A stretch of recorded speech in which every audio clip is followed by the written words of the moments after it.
दिल्ली में, दिल्ली सरकार में जो अफसर काम करते हैं उनके ऊपर भारतीय जनता पार्टी ने केंद्र सरकार के माध्यम से पिछले 7 साल से अवैध नियंत्रण कर रखा है, असंवैधानिक नियंत्रण कर रखा है। और बीजेपी लगातार इस असंवैधानिक कब्जे का, अफसरों के ऊपर इस असंवैधानिक कब्जे का दुरुपयोग करती रही है। किस तरह से दिल्ली सरकार के अफसरों का भारतीय जनता पार्टी अपने राजनीतिक हित के लिए दुरुपयोग करती रही है, इसका एक उदाहरण कल एक नोटिस के रूप में मिलता है। ये नोटिस दिल्ली के सूचना विभाग की आईएएस अधिकारी सचिव श्रीमती एलिस वास जी ने जारी किया है, अरविंद केजरीवाल जी के नाम। दिल्ली सरकार के सूचना विभाग की आईएएस अधिकारी एलिस वास जी ने अरविंद केजरीवाल जी को नोटिस दिया है, मुख्यमंत्री जी को। उन्होंने लिखा है कि 2016-17 के आसपास दिल्ली सरकार ने जो दिल्ली के बाहर विज्ञापन दिए थे उनकी वसूली अरविंद केजरीवाल जी से की जाएगी, 163 करोड़ रुपए की वसूली। और एलिस वास जी ने अरविंद केजरीवाल जी को धमकी दी है कानूनी रूप से कि आप ये 163 करोड़ रुपए जमा करो, नहीं 10 दिन के अंदर जमा करो, नहीं तो आपके ऊपर failing which further necessary action as per law will be taken in this matter.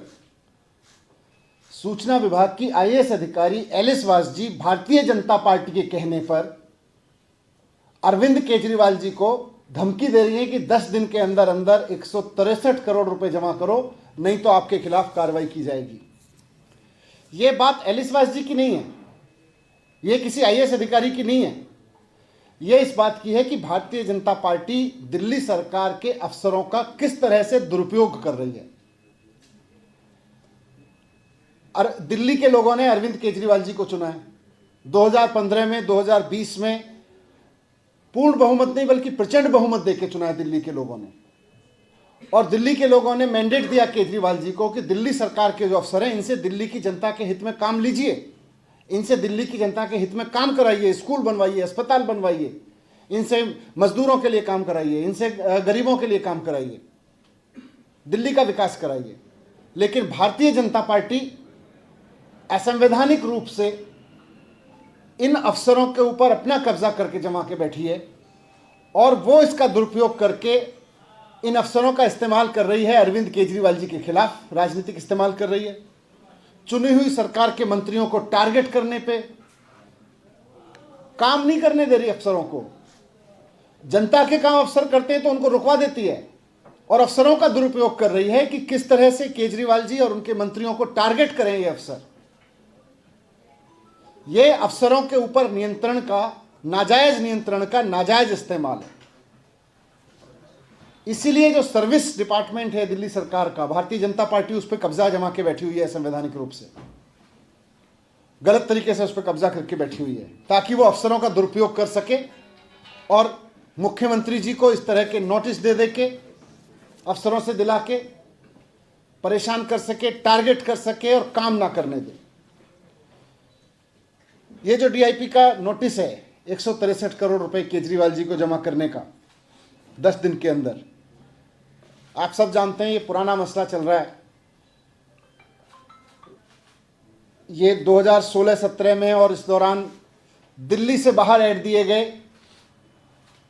अब ये कहा जा रहा है दिल्ली से बाहर ऐड नहीं देने चाहिए थे केजरीवाल जी को। मैं पिछले 7 साल तो छोड़ दीजिए, मैं कह रहा हूं आप पिछले 1 महीने के अखबार उठा के देख लीजिए। दिल्ली के भारतीय जनता पार्टी के अलग अलग राज्यों के मुख्यमंत्रियों के विज्ञापनों से भरे पड़े हैं दिल्ली के अखबार।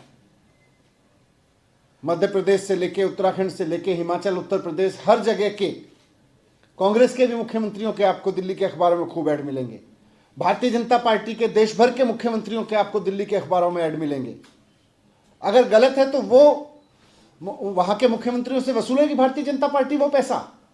भारतीय जनता पार्टी वहां के अफसरों से यह कराएगी कि वो उत्तर प्रदेश में सूचना सचिव को कहे, आईएएस अधिकारी को, कि जाके योगी जी से पैसा वसूलो, या हिमाचल प्रदेश या उत्तराखंड में वसूलो उनके मुख्यमंत्रियों से।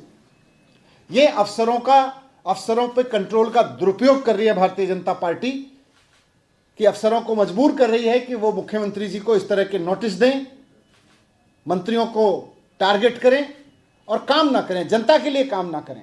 केजरीवाल जी चाहते हैं अफसरों को जनता के काम पे लगाएं। भारतीय जनता पार्टी चाहती है कि अफसर केवल और केवल केजरीवाल जी के ऊपर और उनके मंत्रियों के ऊपर टारगेट करते रहें, काम ना करें।